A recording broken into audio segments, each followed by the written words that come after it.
You know that feeling, right? When you're trying to save money, you're doing everything you're supposed to, you're being disciplined, you're socking money away every single month, but for what feels like an eternity, it's like you're just pushing this giant boulder uphill. It's exhausting.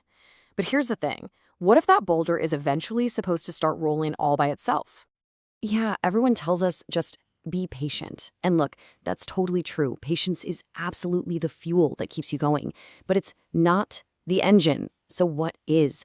What's the actual spark? What's the trigger that finally gets that boulder over the top of the hill and lets it start picking up speed on its own? And when I say the progress feels slow, I mean it is slow.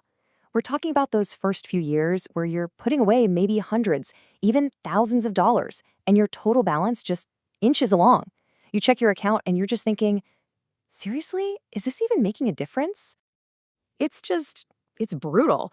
You could be saving consistently for, say, 5 years straight and still feel like you're light years away from hitting that first big milestone. And that right there, that's the phase where the discipline starts to feel like a punishment. And it's exactly why so many people just throw in the towel. But if you can just stick with it, something starts to shift. It's almost invisible at first, and then it feels like it happens all at once. Suddenly, the growth is actually noticeable. Your effort starts to feel like it's paying off. That boulder, it starts to move on its own. And today, we're going to break down that exact moment. Okay, so what actually causes this shift? Well, here's the thing. It's not what most of us think it is. We're all kind of waiting for this big, dramatic moment to change our financial lives, right? But the reality is so much more subtle, and honestly, a lot more powerful. We think it has to be a huge promotion at work, or that one lucky stock pick that goes to the moon, or maybe an inheritance. We're looking for something outside of us to come in and give us that sudden burst of speed. But that's just not how the wealth snowball actually works. The truth? Wealth doesn't just explode out of nowhere. It quietly builds up until it reaches a critical mass. The acceleration doesn't happen because you start pushing harder. It happens because the system you've been so patiently building finally starts to take over. Now, to really wrap our heads around that, we need to look at why that early phase feels so frustratingly flat.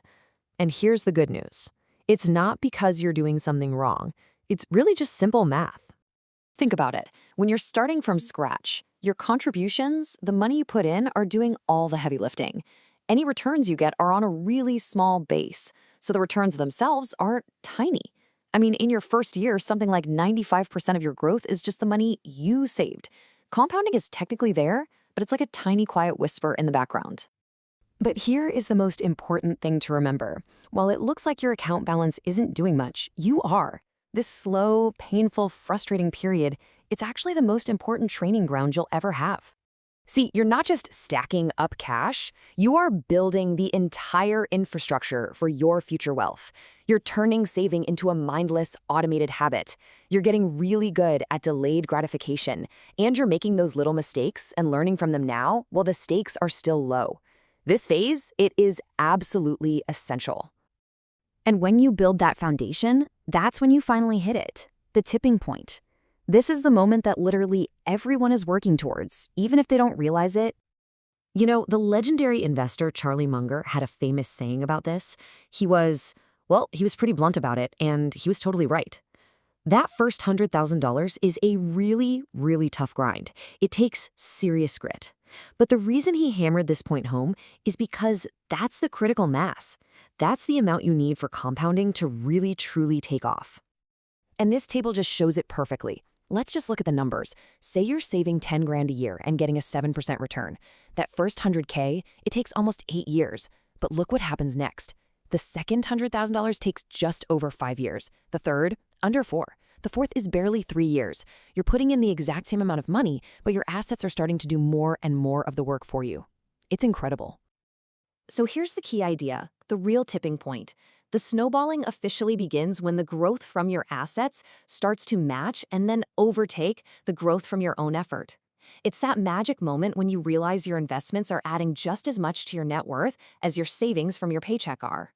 That's when your money is officially working harder than you are. Okay, so if that's the goal, if that's the tipping point we're all aiming for, how in the world do you get there faster? Well, the answer isn't just go out and earn more money. It's all about building a better system. And this is so important. The number one enemy of compounding is what we call lifestyle inflation. As you start to earn more, the natural thing to do is to spend more. But every single dollar that goes to a nicer car or a bigger apartment is a dollar that is not feeding your snowball. Remember what Munger said. The first rule of compounding is to never interrupt it unnecessarily. And lifestyle inflation, that is the ultimate interruption. So the system to get you there is actually pretty simple, though simple doesn't always mean easy. Step 1, you've got to get control of your spending. Step 2, you have to make a conscious choice to cap your lifestyle, even if your income goes up. That means every raise, every bonus, it doesn't get spent, it gets invested. And finally, step 3, automate the whole thing. Make your savings and investing happen on autopilot so you don't even have to think about it. All right, so let's talk about what it actually feels like when you finally cross that line, when the snowball really starts rolling. I guarantee you it's probably not what you're imagining. You don't just wake up one day and feel rich. You're not suddenly thinking about buying a yacht. That's a total myth. The feeling is actually way more profound and, honestly, a lot more useful in your day-to-day life. What really happens is a fundamental shift in your entire relationship with money and with time. You just start to feel supported, like there's a real financial cushion under you. You feel stable because you know that one unexpected bill isn't going to wreck your whole life. Decisions get easier because you're not making them from a place of constant stress. And maybe the biggest thing of all, time, which used to feel like your enemy when you were slowly saving, now time feels like your best friend. And really, that's the whole point, isn't it? Building wealth isn't some frantic, all-out sprint. It's not about finding that one miracle investment that's going to make you rich by next Tuesday. No, it's about continuity. It's about that boring, totally unglamorous, consistent push during those first few years when it feels like nothing is happening. The snowball doesn't start rolling faster because you suddenly find a burst of superhuman strength. It accelerates because you just never stopped pushing when it was barely moving at all. So if you're in that early phase right now, just remember you're building the momentum that matters most.